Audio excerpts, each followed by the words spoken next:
Hello friends, my name is Aryan Mishra. I am from Lanji Balaghat. वैसे जानने की ज़रूरत तो नहीं थी कि मैं कहाँ से, ऊपर बता देता हूँ जस्ट नॉलेज। इस धरती पर जून 1994 को एकदम शांत माहौल रहा होगा ना, जिस दिन इस इडियट का जन्म हुआ होगा। आई मीन वैसा कुछ नहीं हुआ होगा जैसे फिल्मों में होता है, लाइक जोर जोर से हवाएं चलना, बादल गरजना या मंदिर की घंटियाँ बजना। वह भी हो सकता है यार भाई, क्योंकि जून महीने में जो पैदा हुआ था मैं।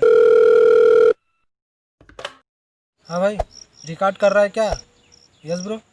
कहाँ तक पहुँचा तो? अपने बचपन तक भाई। अबे भोसड़ी के बचपन किसको याद रहता है, सीधे मुद्दे की बात पे आना।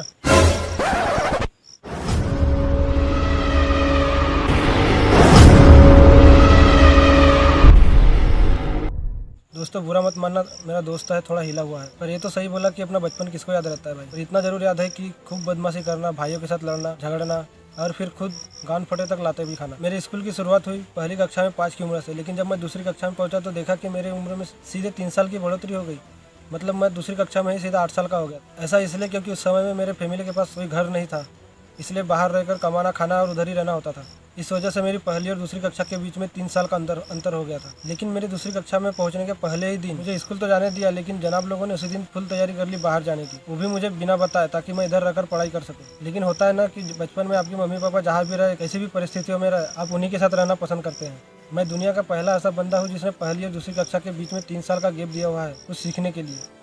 मेरे साथ उस दिन कुछ ऐसा ही हुआ। ऑन द स्पॉट मैं ऐसी जगह पहुंच गया कि न चाहते हुए भी उन्हें मुझे अपने साथ लेके जाना ही पड़ा। मेरे गांव से 2 किलोमीटर दूर जंगल से होते हुए बस स्टैंड पड़ता है। जैसे ही मैं स्कूल से घर पहुंचा तो देखा कि घर पर तो कोई नहीं है। पूछने पर बड़ी मम्मी ने डराते हुए ये बता दिया कि वो तो गए, अब पता नहीं अब कब आएंगे। अब संयोग तो देखिए, अब मुझे ये भी नहीं पता क्यों कितने समय गए। मैंने अपना स्कूल बैग फेंका और घर के पीछे से जंगल ही जंगल अंधाधुंध भागता ही चला गया, जब तक कि बस स्टैंड नहीं पहुंच गया। अब संयोग ये भी कि बस का वहाँ पर आना, मेरे फैमिली का बस में बैठना और शैतान का वहाँ हाजिर हो जाना। अब मुझे अचानक वहाँ देखकर उन्होंने भी सोचा होगा कि क्यों अब इसे छोड़कर जाए, चलते साथ में लेकर।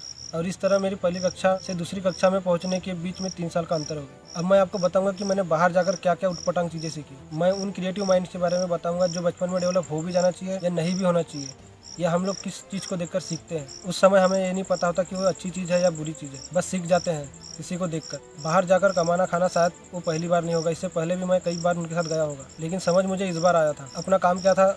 खाना खाना, छोटे भाइयों को संभालना और दिन भर साइड में घूमते रहना। जब मैं साइड में घूम रहा होता था तब मेरे दिमाग में एक ही चीज़ चलता था कि एक घर बनता कैसे होगा, एक घर के ऊपर दूसरा घर कैसे बनता होगा, दूसरे के ऊपर तीसरा और तीसरे के ऊपर कैसे, इसे बनाते कैसे हैं, क्या प्रोसेस होती होगी, कितने आदमी लगते होंगे, वगैरह वगैरह। बस यही मेरे दिमाग में घूमते रहता था।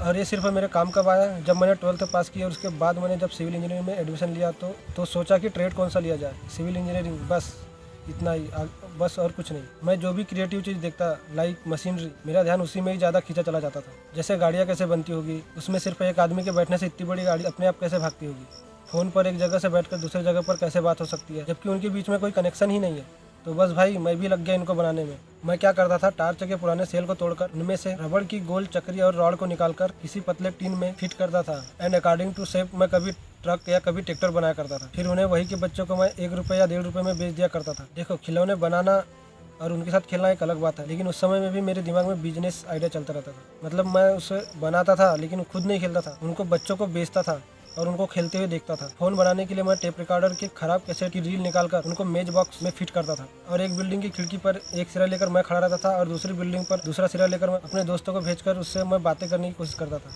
देखो, आवाज़ तो क्लियर नहीं आती थी, पर ऐसा करने में हमें बहुत मज़ा आता था। ये सब छोटी छोटी बातें बताने का मतलब ये है कि ये सब घटनाएं हमारे बचपन में यूं ही नहीं होती। इसका मतलब निकलता है हमारी अब की लाइफ को, प्रेजेंट लाइफ को ऑब्जर्व करने के लिए। वो सब चीज़ें जो आपकी लाइफ में हुई होगी वो बहुत मायने रखती है आपके वर्तमान करियर को सुधारने के लिए। अब देखो, अचानक तो ऐसा नहीं होता होगा ना कि एक दिन आपके दिमाग में आया कि चलो चांद पर टहलने के लिए एक विमान बनाया जाए, और आपने काड़ी कचरा लेकर बनाना भी शुरू कर दिया। हमें बचपन भर स्कूल में ये बताया गया कि न्यूटन के सर पर एक सेब गिरा, इसलिए उसने गुरुत्वाकर्षण की खोज की। लेकिन क्या ये सत्य है? क्या सेब से पहले उसने ऐसी कोई भी चीज़ गिरते नहीं देखी होगी? क्या सेब से पहले उस पर ऐसी कोई भी चीज़ नहीं गिरी होगी, या अपने आसपास उसने ऐसी कोई भी चीज़ गिरते हुए नहीं देखी होगी जिससे उसको लगा हो कि पृथ्वी पर गुरुत्वाकर्षण है? हमारे दिमाग को जब तक संतुष्टि नहीं होती, जब तक उसे किसी चीज़ की जरूरत महसूस नहीं होती, तब तक वो उसे करने के लिए नहीं देखता। न्यूटन के भी दिमाग में ये सब बहुत पहले से ही चल रहा होगा, है ना? लेकिन एक सेब क्या उसके सर पर गिर गया, बेचारा वो तो बदनाम हो गया। नहीं, चलो अब सही है, जो भी हुआ, बस अब जरूरत है आपके सर पर एक सेब गिरने की। मतलब मेरा ये सब बताना अगर आपके समझ में आ गया हो तो समझो आप न्यूटन से भी महान हो। ओके, तो ठीक है फ्रेंड्स, इसके आगे और भी बहुत कुछ इंटरेस्टिंग चीज़ बताने के लिए है। अभी बहुत लंबी जर्नी बाकी है भाई। उन वीडियो को पाने के लिए आपको नीचे लाल कलर का जो सब्सक्राइब बटन है उसे जोर से दबा देना है, और बेल आइकन को भी प्रेस कर देना, ताकि मेरी नई वीडियो आने पर आपकी घंटी बज जाए, आपके नहीं आपके मोबाइल की। तो ठीक है, चलता हूँ, बाय, मिलते हैं अगली वीडियो में।